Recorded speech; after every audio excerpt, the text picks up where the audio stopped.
talking about the challenges that the Indian tech sector is facing and bring in Kranthi Bathini now, Director, Equity Strategy at Wealth Mills Security. Kranthi, welcome to the program, and great to have you on the program and to give us your analysis.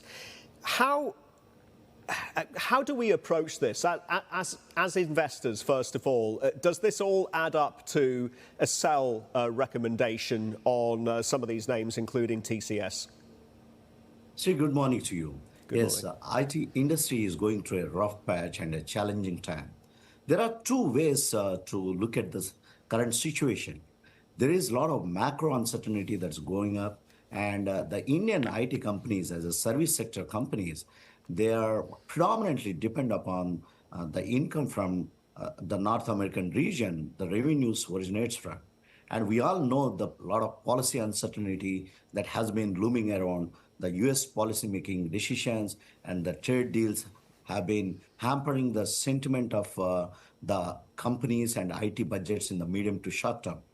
In fact, there are some vendors have been renegotiating with these IT companies to reduce their margins, and also negotiating for the cost reduction. That has been creating some kind of a overhang and in a cutthroat service industry of a cutthroat competition of a service industry. This do create a lot of pressure on these IT companies.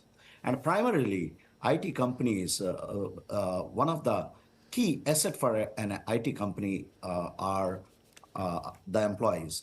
So TCS, the largest company in the IT services and second largest company in terms of the market capitalization in India, they have a workforce of around 6 lakhs employees. Normally, the tendency is for these IT companies in a boom period when the things are improving, when in a growth path, they tend to onboard the freshers, and there would be a heightened activity in terms of the recruitment is concerned. So they tend to onboard the employees in a growth phase, and when there is a sense of uncertainty and the industry and the growth prospects are turning negative, they have a typical tendency to reduce their workforce. That's what the TCS this weekend they started doing. They are reducing their headcount of 2%. But see, there's a point to ponder upon here. The one thing is, it's not the entry level. Primarily, it is in the middle range of the employees where they are struggling to upskill their skills. And also, sometimes in a competitive world, there is a differentiation from men and boys. Absolutely. That's what. Absolutely. Kranthi, let me just come in. I think you raise a really important point, and you said an instrumental word there, which is upskilling. So clearly, AI automation is real. There was a big element of overhiring. That's to blame here. So that's why we're seeing this realignment. But the writing's been on the wall, hasn't it, for quite some time about the skills mismatch. Shouldn't TCS and their sector peers have put in place an internal program to retain and upskill precisely those employees that they laid off in middle and senior management, and retrain them in the AI skills that are so necessary for this day and age? Why haven't they done that? Normally, any IT company, they have a systematic process to upskill the employee, the HR orientations, HR training skills. And if there is any gap with respect to any individual or a group of projects or individuals, they tend to have a performance incentive, performance evaluation process. If they are still not meeting those kind of the criterias, that's where at a critical evaluation only, normally any IT companies tend to go for a pink slip. And especially the Indian service-oriented companies, definitely one of the key strengths for these companies are the headcount. When they are reducing giving a pink slip for anyone, especially companies like TCS, they have a stringent mechanism to give a pink slip also. Still, if there is any gap, that's where they take these kind of decisions. That's the final decision. That's what I believe. Yes. And also the upskilling, that's the key reason. And also there is a lot of uncertainty. The order wins have coming down, and Yes. also the guidance has been lukewarm. That's where they have to take these kind of critical decisions to increase the profitability. Kranthi, could these layoffs have been awarded, and is this a shape of things to come across the Indian IT services sector? It can be possible. The bellwether company, like when TCS starts, the other companies, they can follow the suit. It can be possible across the industry, because it is not company specific problem. It is the industry problem. It is the macroeconomic situation. That's what we have been witnessing at this point of time. But So Sri, we, one thing so we is haven't for an seen, we are yet to see peak layoffs in the Indian IT sector, are we? Absolutely. This is the first sign. That's what we are witnessing. But we need to see a couple of quarters how things are going to progress, and also how the U.S. economic growth situation, and how the U.S. companies going to increase their IT budgets and spends. That's what influence the current saga that started with TCS.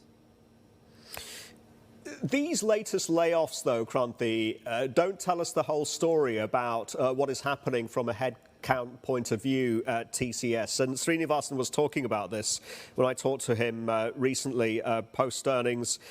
There is a net, or there was a net increase in headcount in the April to June quarter, over 5,000 employees. So clearly there's something else going on here, and TCS and their peers are hiring to meet the AI boom, yes? Sri, here we need to understand the divergence. They're recruiting the freshers, and in the middle and senior management, they have been reducing their headcounts. So the freshers are the cheapest resource, and they're more flexible. And in the middle and senior management, if there is a gap, these are the highly expensive resources to the company. And this is where the majority of their margins are under pressure. That's what TCS has been doing, a rationalization of this cost structure at this point of time, because of the looming uncertainty with respect to the macro uncertainty, and also the AI-led disruption that has been taking place. Yes.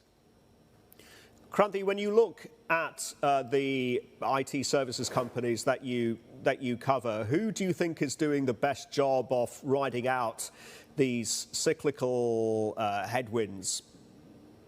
By and large, Sri, these IT companies have gone through different types of trade cycles and economic cycles.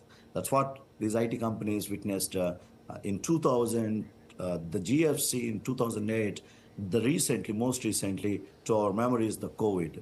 Uh, when they went through these kind of downtrends, they could be able to withstand, and they could be able to sustain the revenues. And these companies have strong business models over a long period of time. Of course, these kind of trade uncertainties and macroeconomic headwinds tend to create some kind of a short-term pressure on these companies. Sometimes couple of quarters, sometimes it goes for a year.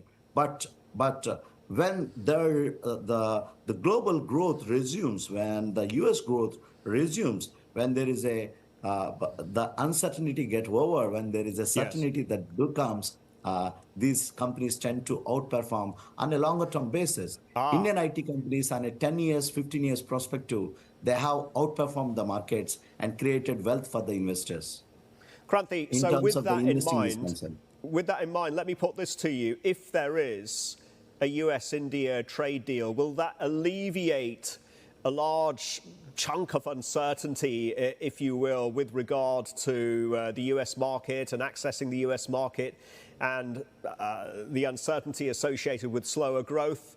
And could we see a re-rating on the entire sector under a US-India trade deal scenario? See, with respect to the trade deal is concerned, it's by and large with respect to the uh, uh, manufacturing. With respect to the service industry is concerned, the U.S. growth plays a pivotal and a key role. That's where I'm more concerned when the US companies are going to increase their budgets, that's where it gives more clarity. Of Of course, the course. trade deal also gives some kind of a slight clarity in terms of the mood of the market. But to get the complete clarity with respect to the IT budgets of US companies are concerned, Right. the US growth plays a key role when compared to the trade deal that's going to happen in a couple of days or this week. Absolutely. It comes down to the outlook for S&P earnings, especially with regard to halo effect on those IT budgets. Kranthi, great points. Thank you very much indeed for joining us with your analysis. Kranthi Pleasure always, Bathini there. Shirish, to Thank you, share the sir, views with you. from Wealth Thank you. Mills Securities. Thank you.